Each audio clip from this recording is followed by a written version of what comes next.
Hello, this is Ms. DB, and in this lesson we're going to go over Chapter 7, Section 5 on using proportional relationships.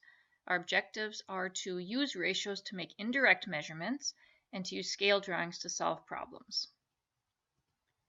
Our vocabulary is indirect measurement, scale drawing, and scale. An indirect measurement is any method that uses formulas, similar figures, and/or proportions to measure an object. The following example shows one indirect measurement technique. We would use this when it would be difficult to get an actual direct measurement, such as like the height of a flagpole, because you'd have to climb up there and get a really long ladder, and that'd be hard to do. So remember that if your dimensions are given in both feet and inches, you have to convert either to feet or to inches before doing any calculations. It's usually easier to change it to inches, because you could just multiply the number of feet by 12 and then add any extra inches. Okay, so this is an example of indirect measurement. Tyler, this is Tyler here, he wants to find the height of a telephone pole, which is over here, GH. He measured the pole's shadow at a certain time and his own shadow at the same time, and then he made a diagram. What is the height of the pole? So this is an example of indirect measurement. If we know the shadow lengths of both of them, and Tyler, of course, knows his own height, then we can set up a proportion to find this length h of the telephone pole. So here's how we're going to do that. First of all, we see that we have both feet and inches. I'm going to change that to all inches.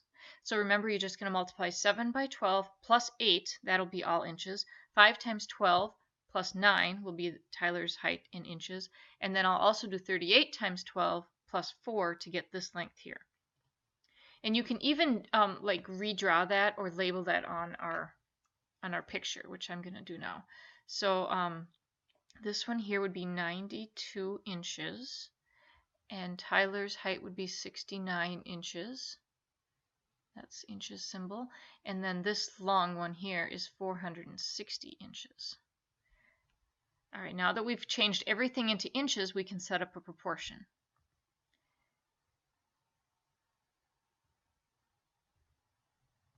Okay, here's the proportion. So side BC, that was 69.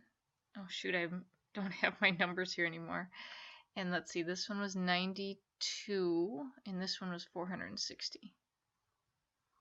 Okay, so BC over the height, GH, will be equal to AB, 92, over this one. So we'll plug in those numbers. 69 over h equals 92 over 460. Now this is not the only proportion you could do that would be correct. You could do 69 over 92 equals h over 460. That would also be correct, and you'll get the same answer. So either way, we would get an answer of that the h is equal to 345 inches. Now, when we talk about the height of telephone poles, we rarely would say, yeah, that's 345 inches. So let's change that to feet.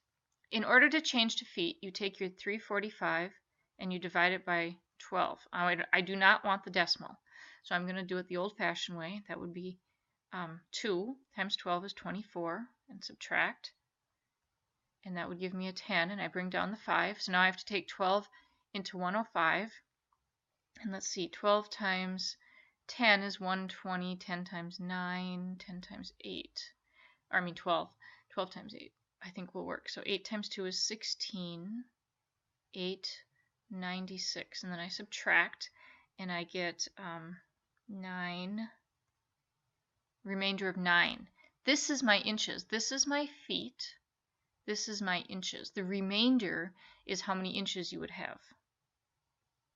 So this is 28 feet, 9 inches. And that's how tall your pole would be. If you had done a decimal, you would get 28.75, and that's okay too. You can leave it like that if you found that confusing.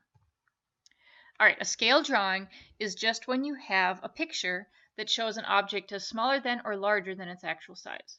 The drawing scale is the ratio of any length in the drawing to the corresponding actual length. So it's just the similarity ratio is all it really is. For example, on a map with a scale of 1 centimeter to 1,500 meters, 1 centimeter equals 1,500 meters. So they will have to give you that scale somewhere on a map or on the drawing so that you know how to convert. A proportion may compare measurements that have different units. You got to be careful of that. All right, so here's a classic example of a scale drawing. It's a map. And on this map, Kristen measured a distance of 11 inches from Madison to Wausau. The scale of this map is 1 inch to 13 miles. That means for every inch on the map, it really represents 13 miles in real life. What is the actual distance between Madison and Wausau to the nearest mile? Okay, so we're going to, you could probably figure this out, but this is how you'll do it. Oh, the 1/8 didn't copy when I drew this, when I copied and pasted this. So it's 11 1/8 inch, which makes it a little bit trickier. If it was just 11, you could just go 11 times 13, but it's 11 1/8. So we have to take our proportion will be, we have 11 1/8 inches over miles is equal to, this is our scale from the map, 1 to 13, 1 inch to 13 miles. The inches and the miles isn't going to matter so much that it's in different things. We don't need to change our inches to miles because we have inches on the top of both of them, miles on the bottom of both of them. So we're just going to worry about the numbers here. We're going to take 11 1/8 times 13 is equal to x, or 1x. So we have to multiply 11 1/8. You might find it easier to take 1/8 and change that to a decimal. 1 divided by 8 on a calculator is 0.125. So we have 11.125 times 13. You might find it easier to do that. And you get approximately 145. There's a little decimal in there, but we're just rounding it to the nearest mile. So it's about 145 miles between Madison and Wausau. Okay, here's another example. Now, this time they're giving us a map, and they want you to find the distance between City Hall, over here, and El Centro College. Here's El Centro College. Now, we know that this much on our, right, from here to here is actually 300 meters. So we have to measure how far is it from here to here. Now, I want to go back here. Yeah. I don't know, this is a little bit of a tricky one because you would have to get a long, you'd have to actually get a ruler, and I'll just pretend I'm putting a ruler on here. Here's my ruler, and this ruler is about 1, 2, 3 of these units, these lines. It's not like an inch, it's, I don't know, it's 1.5 centimeters approximately, but we'll just call it a unit. So from there to there. Now that's if you cut across, you're not following the sidewalks or the roads, you're cutting across blocks, but it's about 3 of those units. So you could set up a proportion where you have 3 to x equals 1 over 300 and solve, and of course you get about 900 meters. So let's go back and look at this on the map. If you had actually followed from here to here to here, and you followed the roads, you would probably get a longer one. So this is just saying, well, I know my scale is 1 to 300. I found that there's 3 of these units, and I want to know how far is that then. Okay, so that's just as the crow flies, as they say. All right, Lady Liberty holds a tablet in her left hand, the Statue of Liberty. The tablet is 7.19 meters long and 4.14 meters wide. If you made a scale drawing using the scale, 1 centimeter is to 0.75 meters. What would be the dimensions to the nearest tenth? All right, so they're going to go ahead and start doing that. I would first draw a picture. Okay, so I've got a tablet. It's kind of rectangular. It's 7.19 meters long and 4.14 meters wide. We want a scale of 1 centimeter. Whoa. 1 centimeter. So every 1 centimeter is 0.75 meters. And the question is, what would be the dimensions if you made a scale drawing. So we want to change both of these dimensions using this scale so that we could draw a picture that would be accurate. So we're going to set up our proportions. Here's how to find the proportion for the length, or the distance for the length. The 1 to 0.75, and then the length given in the picture was 7.19. So we solve that, and we'll find that the length of ours should be 9.6 centimeters. Then we have to find the width. The width of the actual was 4.14 meters, so we set up a proportion with the scale, and we find that the width should be 5.5 centimeters. So this is what your drawing should look like, where this would be centimeters, and we'd have 9.6 for the length and 5.5 for the width. Okay, here's another example. The rectangular central chamber of the Lincoln Memorial is 74 feet long and 60 feet wide. Make a scale drawing of the floor of the chamber using a scale of 1 inch to 20 feet. So we have 1 inch to 20 feet. We know that our, I'm just going to keep it on this page. We know that we have 74 for our actual, and we need to find the length, and then we'll use the same ratio again to find the width, and that would be 60.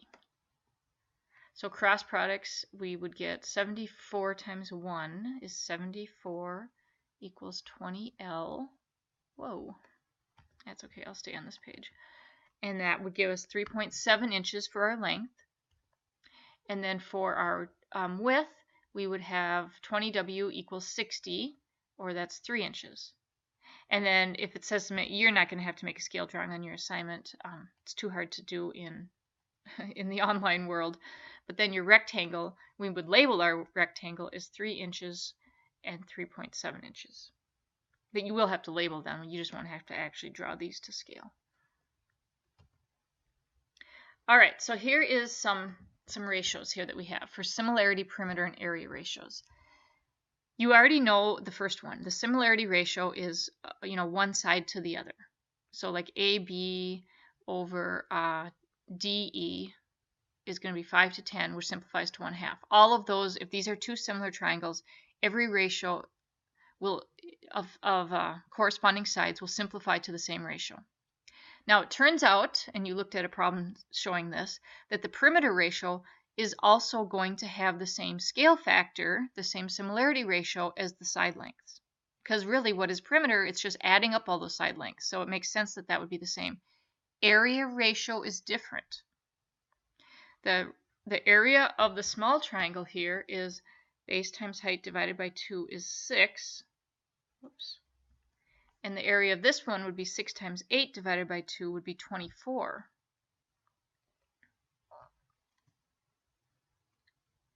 Whoa, where'd my pen go? There it is. This one's area is 24. If you take this ratio that you found from one side to another and square both top and bottom,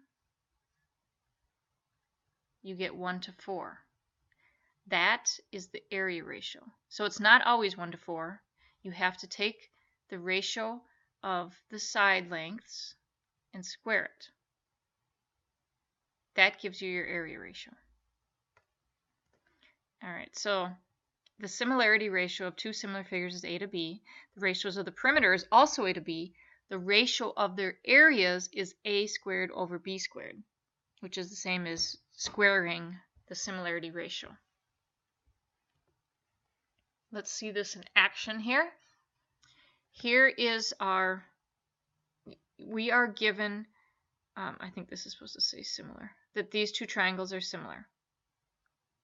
So if I can find the ratio of their sides, that will be the same as their perimeter. So their sides are 13 to 9.1. That means the perimeter is also 13 to 9.1. It's the same thing. It's the perimeter ratio as well. The triangle, the area one, though, is 13 squared over 9.1 squared. Or you can write it as 13 over 9.1 squared. So the perimeter is the same. And you can use that to find, let's see, did we know the perimeter of one of them? Oh yeah, see, we know the perimeter of the big one is 36. So we'll plug that into our proportion. 36 over the perimeter of the other, the small one, is equal to 13 over 9.1. And we can use that to find the perimeter of the missing perimeter of the smaller triangle. Now the area of the big triangle was given as 60.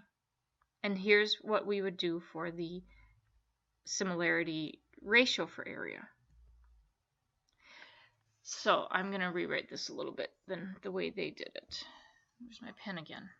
My pen keeps disappearing. Are we out of battery? Okay, so this is the same as 60 over A equals 13 squared over 9.1 squared. I'm not going to square these right now. So I can cross multiply, and I would have 13 times 13, or 13 squared times A, is equal to 9.1 times 9.1 times 60, which is the same thing they wrote here. And then you can go ahead and say, well, that's 169 times A, and then get your calculator out and figure out, I have my offline calculator right here, so I'm just going to go 9.1 squared, or you can go 9.1 times 9.1, is equal to 82.81.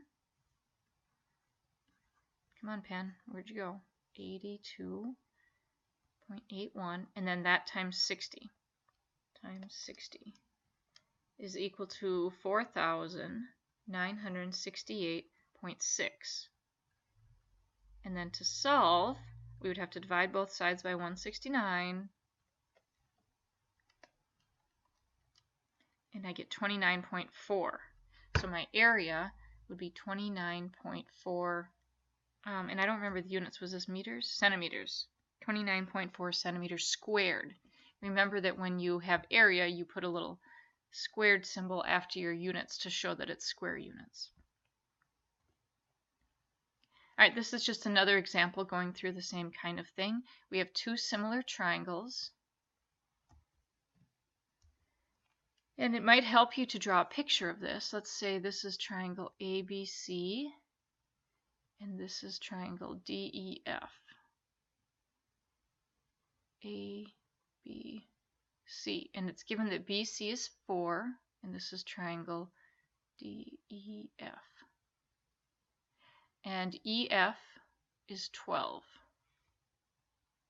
So my ratio of my sides is 12 to 4, which is the same as the ratio of the perimeters. We're given that the perimeter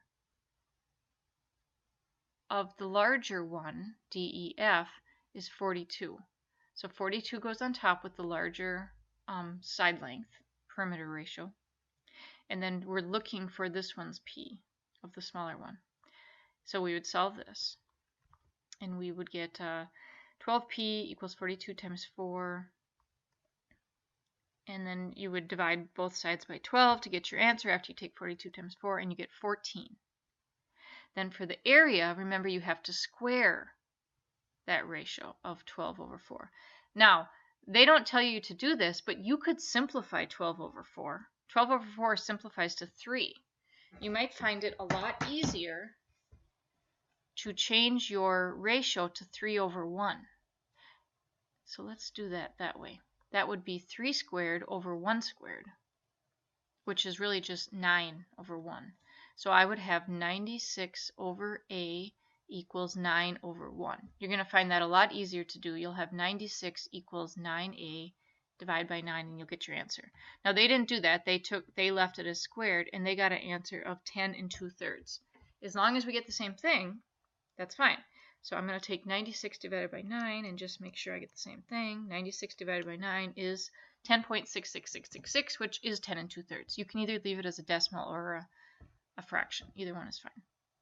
So if you can simplify a ratio, you can, and make it an easier problem to begin with.